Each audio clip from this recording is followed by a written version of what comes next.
Well, Spector Bass New York City Graffiti Collection has finally landed at Chuck Levin's, as you can see. And what a special project this was, right? well, I have great memories of living in New York. I moved when I was 18 to New York. I lived in New York. From Peru, right? Straight from Peru to New York City. That's in the early 80s. I lived in Queens. I was lucky to see the whole scene and vibe when it comes to music, 48th Street, all the wonderful music stores in the area.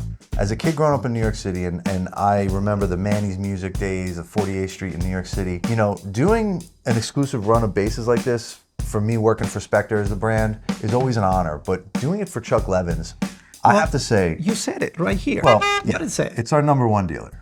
Say it. Really, all joking aside, this is my favorite music store in the country. And I'm not just saying that because we are delivering these. You were not joking. No, it reminds me exactly of the energy. It reminds me of a place that inspires music and musicians. And boy, we need more of those in the country. And I think it's just an honor to work with Chuck Levin's. I love this place. I think the first idea came from Carlos talking about, what if we painted a base that looked like a New York City cab, right? Wasn't that the first thing? The idea came, I think it's gotta be at least 2 or 3 years ago. What can we do to celebrate Spector bases in the city of New York City, you know? Right. And I don't know if you remember, but the first time it was something about maybe doing on the inlay, the Brooklyn Bridge. That's right. We were talking about doing that. So city skyline. We were going to do that, but then we figured out that it was going to be very difficult to do, and that idea went away. And then I think I stopped a couple times in New York, and I saw this street artist guys doing all this painting on the streets, and I approached them and we talked for a while about doing that. Idea also kind of went away because we couldn't just get it done. It keeps circling back and forth, and I think the last idea before this final idea was to do a series of yellow taxis. Right. Remember? Kind of like the checkerboard. It was going to be kind of like the checkerboard. Yeah. It was going to be a yellow taxi with a stripe and a few words in there. And then from there, I was driving home one day and I was telling that idea to my son. And he turned around and he said, well, if you're going to do something about New York, why don't you just do graffiti? And I really? was like, was it his idea? It was his idea. That's so cool. And I was Get like, him in here. Where is he? You gotta be kidding me. That's a great idea, graffiti. We did some research and we found that there was a famous subway station that had a lot of graffiti. From there, we just went into research about what we could do with graffiti. Yeah. I think, well, actually it was funny because I think you sent me a bunch of photographs of that tunnel. Yes. A lot of the reference colors and things like that to send to Dan. And I think right after you did that, didn't they paint that tunnel white? Yeah, I think the city. 6 months into production, we learned through the news that the New York City had erased all the artwork. Yeah. There wasn't that. And there was a lot of complaints. There was a lot of people protesting. I know graffiti is a little bit of, you know, yes and no for some people. But no matter what, technically it's vandalism. Right. But we can't deny it. It's part of the culture, especially in New York City. This is what we sent Dan, right, to see if we could do this. This was his little proof of concept. The thing, it was kind of unique thing because you guys have never worked with Dan Lawrence. Dan Lawrence has been around since the late 70s. Most of the instruments that you see from the 80s and later, most of them, they've been done by Dan Lawrence. And so I gave him a call and I explained to him the idea of doing this special run of basses with Spector. And he says, well, I never worked with the Spector before. So that made it even better. But we're gonna have to figure out how we can get those basses to him. Well, of course he had to be on the exact opposite side of the country. So it wasn't even close. He's in San Francisco, I believe. And Dan was a pleasure to work with. I you know, obviously my first time collaborating with him. And the nice thing about working with Dan is he's used to painting guitars, which I don't think every artist would necessarily be privy to some of the problems and issues that you could have, right? So one of the biggest challenge that we have, and I was from the beginning trying to get this done was the painted pickups. Right. We didn't want to just put pickups on it because it kind of will ruin the art and the way the bases look.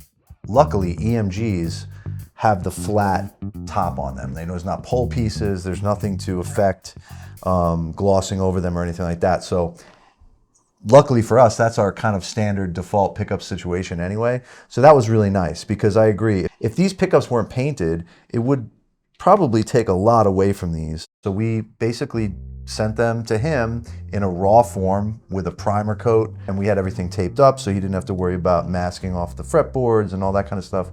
Dan was able to do his thing. Also, we gave Dan a bunch of words that are kind of tied to the Spector brand and sort of come off like a graffiti tag. The word has, you know, our preamp is our HasLab preamp, right? So all kinds of references to Brooklyn, references to hip hop, references to famous graffiti artists, bass clefs in there. There's all kinds of little cool stuff. I think I've been around these for a while now, and I'm still You never see anything. Yeah, I'm still noticing new stuff. So it's super cool. Yeah.